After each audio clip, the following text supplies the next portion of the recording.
Let's take it slow. Where you go, I go too. And if you hit the bottom, I'm going down with you. Let's take it slow. Hey guys, welcome back to the brand new review. My name is Abdas. So guys, আজকে আমি করব Moto H50 Pro versus Samsung S23 FE এই দুটো ফোনের মধ্যে ডিটেইলে camera test. এবং বন্ধুরা আপনারা জানেন Samsung S23 FE প্রাইস ইন্ডিয়াতে কিন্তু অনেকটাই কমে গেছে, মাত্র 33,000 টাকায় কিন্তু ইন্ডিয়াতে এখন পাওয়া যাচ্ছে। তো এই প্রাইসে আপনারা জানেন Moto H50 Pro প্রাইসও প্রায় 30 থেকে 33,000 এর কাছাকাছি। তো দুটোর সেম প্রাইস হয়ে গেছে, তো অবশ্যই কম্পিটিশন খুব ভালো হবে।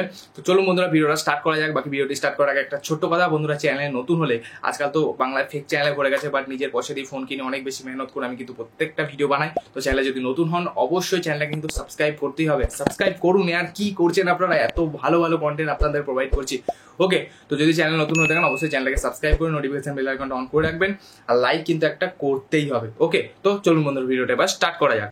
ওকে বন্ধুরা, তো সর্বপ্রথম ক্যামেরা সেটআপ এবং মোটোতে আপনারা 50 মেগাপিক্সেলের মেইন সেন্সার, 13 মেগাপিক্সেলের আলট্রা ওয়াইড ক্যামেরা এবং 10 মেগাপিক্সেলের একটা 3x টেলিফোটো লেন্স পেয়ে যাচ্ছেন, এবং ফ্রন্টে রয়েছে 50 মেগাপিক্সেলের একটা ফ্রন্ট ক্যামেরা। বাকি S23 FE-তে আপনারা পেয়ে যাচ্ছেন 12 মেগাপিক্সেলের আলট্রা ওয়াইড ক্যামেরা, 50 মেগাপিক্সেলের মেইন সেন্সার এবং 8 মেগাপিক্সেলের একটা 3x টেলিফোটো লেন্স। বাকি ফ্রন্টে আপনারা 10 মেগাপিক্সেলের ফ্রন্ট ক্যামেরা পেয়ে যাচ্ছেন। ওকে বন্ধুরা, তো সর্বপ্রথম আমরা করবো কালার অ্যাকুরেসি টেস্ট, এবং এখানে আপনারা দেখতে পাচ্ছেন যে স্যামসাংয়ের কালারটা রয়েছে সেটার তুলনায় মোটোর কালারটা একটু বেশি বুস্টেড কম্পেয়ার টু স্যামসাং। বাকি মোটোতে আপনারা ন্যাচারাল ডেপথ অফ ফিল্ড বা বেশি একটু ব্লার দেখতে পান কম্পেয়ার টু স্যামসাং, কারণ এর আগেই বলেছি অ্যাপারচার সাইডটা বেশি বড়। বাট বন্ধুরা কালার্সের ক্ষেত্রে এখানে আমার স্যামসাংয়ের কালারটা একটু বেশি ভালো লাগছে, কারণ যে মোটো আছে সেটা একটু বেশি বুস্টেড করে দিচ্ছে কালারটাকে। বাকি আপনাদেরকে আরও একটা ফটো দেখাচ্ছি, এই ফটোতে বন্ধুরা দেখতে পাচ্ছেন যে দুটোই একটু বুস্টেড কালার দেয়, বাট ওভারঅল কিন্তু এইখানে বন্ধুরা দুটোই মোটামুটি সিমিলার কালার প্রোভাইড করেছে। পেছনে ব্যাকগ্রাউন্ড ব্লারটা মোটোতে একটু বেশি, যেমনটি আপনাদের আগেই বলছিলাম। বাট বন্ধুরা যদি আপনাদেরকে আমি জুম করে ডিটেইলিং লেভেল দেখাই, তাহলে কিন্তু দেখতে পাচ্ছেন মোটো ডিটেইলিং লেভেলের তুলনায় স্যামসাংয়ের ডিটেইলিং লেভেলটা কিন্তু স্লাইটলি একটু বেশি। কিন্তু বন্ধুরা মোটোর মধ্যে একটা মস্ত বড় অ্যাডভান্টেজ রয়েছে, মোটোতে আপনারা অনেক কাছ থেকে ম্যাক্রো ফটোস ক্লিক করতে পারেন, সে জায়গায় কিন্তু স্যামসাংয়ে ম্যাক্রো ফটো ক্লিক করার কোনো অপশান নেই। বাট আমি 3x টেলিফোটো লেন্স আছে সেটা দিয়ে তুলেছি, বাট এর থেকে কাছে কিন্তু যেতে পারবেন না, কিন্তু সে জায়গায় দেখতে পাচ্ছেন মোটোতে আপনারা কিন্তু অনেক বেশি কাছে যেতে পারবেন। ওকে বন্ধুরা, তো এবার হচ্ছে আলট্রা ওয়াইড ক্যামেরার ফটো, এবং আলট্রা ওয়াইড ক্যামেরাতে ফিল্ড অফ ভিউতে আমি বলবো স্লাইটলি স্যামসাং একটু বেশি ফিল্ড অফ ভিউ প্রোভাইড করছে কম্পেয়ার টু মোটো। মেনলি যে কালারের ডিফারেন্সটা রয়েছে সেটা তো রয়ে গেছে। বাকি বন্ধুরা যদি দুটোর মধ্যে জুম করে আমি আপনাদের ডিটেইলিং লেভেল দেখাই, তাহলে আমার মনে হচ্ছে মাঝের দিকে ডিটেইলিং লেভেলটা স্লাইটলি মোটোর একটু বেশি, কিন্তু বন্ধুরা মোটোর এজেসের দিকে বা কোনার দিকে দেখতে পাচ্ছেন কালার স্প্লিট দেখতে পাচ্ছেন, কিন্তু সেই প্রবলেমটা কিন্তু স্যামসাংয়ে নেই। কিন্তু স্যামসাংয়ের মধ্যে একটু নয়েজ লেভেলটা বেশি কোনার দিকে, সেটা দেখতে পাচ্ছেন। বাকি বন্ধুরা এবার হচ্ছে এই দুটো ফোনের মেইন সেন্সারের ফটো, এবং মেইন সেন্সারের কালারের ডিফারেন্সটা তো আগেই আপনাদের বলেছি, একটু বেশি বুস্টেড কালার দেয় যে মোটো আছে সেটা, কম্পেয়ার টু স্যামসাং একটু বুস্টেড কালার দেয়। বাট স্যামসাংয়ের স্কিন টোনটা আমার একটু ভালো লেগেছে কম্পেয়ার টু মোটো। বাট মোটোর যে ডিটেইলিং লেভেলটা আছে সেটা কিন্তু অনেকটাই বেশি compare to Samsung, in fact noise লেভেলও কম। বাকি মোটো একটু গোড়া বানিয়ে দিয়েছে, এর সাথে প্যান্টনের যে কোলাবোরেশন করেছে বা একটু ফর্সা বানিয়ে দিয়েছে, প্যান্টনের যে কোলাবোরেশন করেছে তার ফলে এটা খুব ভালোই লাগছে। আমি বলবো এটা যার ফটো সেও বলেছে আমাকে যে মোটোর ফটোটা স্লাইটলি একটু বেটার লাগছে। বাকি মোটোতে পেছনে ব্যাকগ্রাউন্ডে আপনারা একটা জিনিস নোটিস করুন, ন্যাচারাল ডেপথ অফ ফিল্ড বা ন্যাচারাল ব্লার দেখতে পান, এটা কিন্তু পসিবল হচ্ছে মোটোর যে বিগ অ্যাপারচার আছে সেটার জন্য।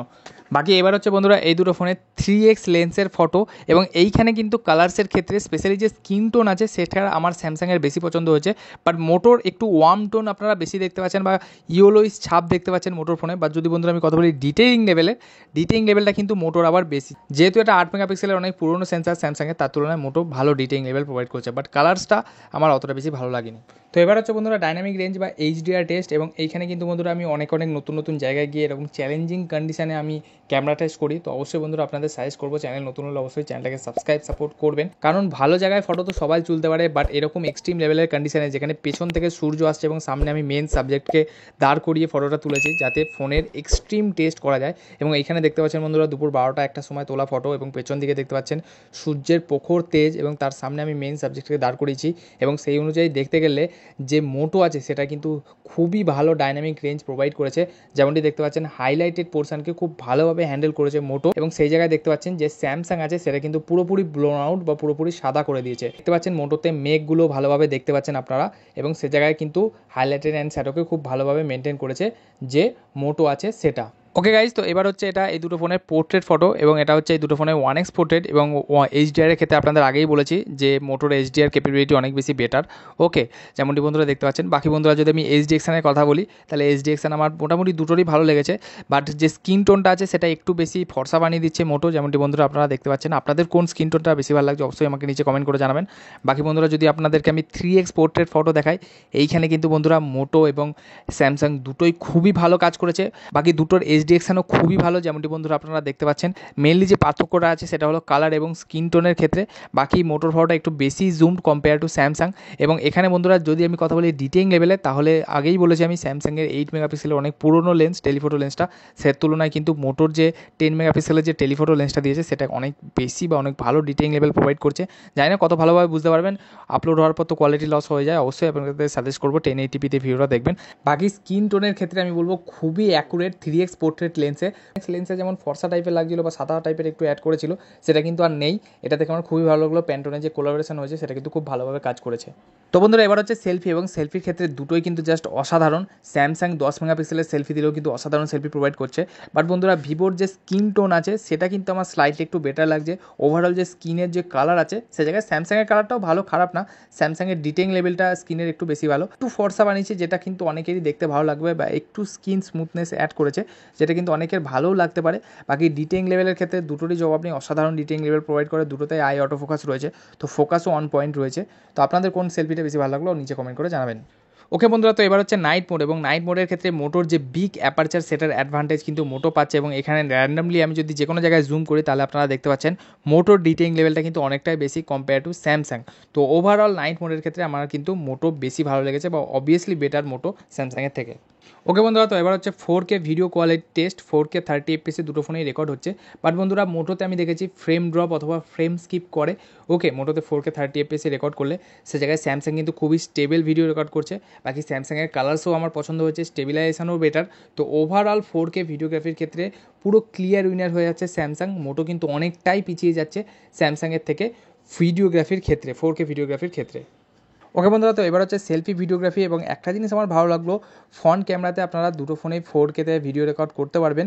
বাট আরও একটা জিনিস ভালো লাগলো, মোটোতে ব্যাক ক্যামেরাতে যেমন 4K-তে রেকর্ড করলে ফ্রেম ড্রপ অথবা ফ্রেম স্কিপ হচ্ছিল, ফ্রন্ট ক্যামেরায় কিন্তু অত বেশি ফ্রেম ড্রপ অথবা ফ্রেম স্কিপ হচ্ছে না। বাকি স্টেবিলাইজেশনও ঠিকঠাক আপনারা দেখতে পাচ্ছেন। অবশ্যই এখানেও স্যামসাং বেটার, বা তা হলেও 4K ব্যাক ক্যামেরার কোয়ালিটির থেকে 4K ফ্রন্ট ক্যামেরার কোয়ালিটি মোটোতে অনেক বেটার।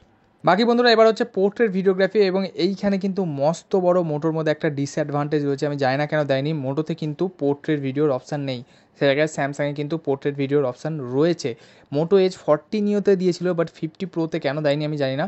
বাট এই অ্যাডভান্টেজটা, এটা কিন্তু মস্ত বড় একটা ডিসঅ্যাডভান্টেজ হয়ে যাচ্ছে মোটোর। প্রায় 1 মাসের কাছাকাছি হয়ে গেল লঞ্চ হয়েছে ফোনটা, এখনও কিন্তু আসেনি আপডেটের মাধ্যমে। বাকি বন্ধুরা এটা হচ্ছে স্লো মোশন, এবং দুটো ফোনের মধ্যে আপনারা 1080p 120 FPS খুব ভালো স্লো মোশন রেকর্ড করতে পারবেন। স্লো মোশনের ক্ষেত্রে দুটো ফোনের মধ্যে আমি ফ্রেম ড্রপ অথবা ফ্রেম স্কিপ তো দেখিনি, কিন্তু আমার মনে হচ্ছে ওভারঅল কালার্সের ক্ষেত্রে কিন্তু স্যামসাং অনেকটাই এগিয়ে কম্পেয়ার টু মোটো। ওকে বন্ধুরা, তো যেটুকুনি আমি দেখলাম মোটো ফটোগ্রাফিতে S23 FE-কে অনেক বেশি কম্পিটিশন দিলেও, কিছু কিছু ব্যাপারে এগিয়েও গেলেও, বাট ভিডিওগ্রাফির ব্যাপারে কিন্তু মোটো অনেকটাই পিছিয়ে স্যামসাংয়ের থেকে।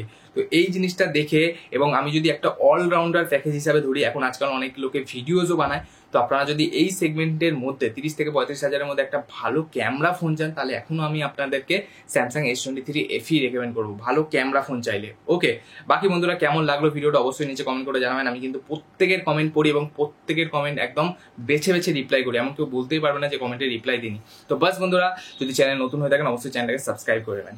Bye bye.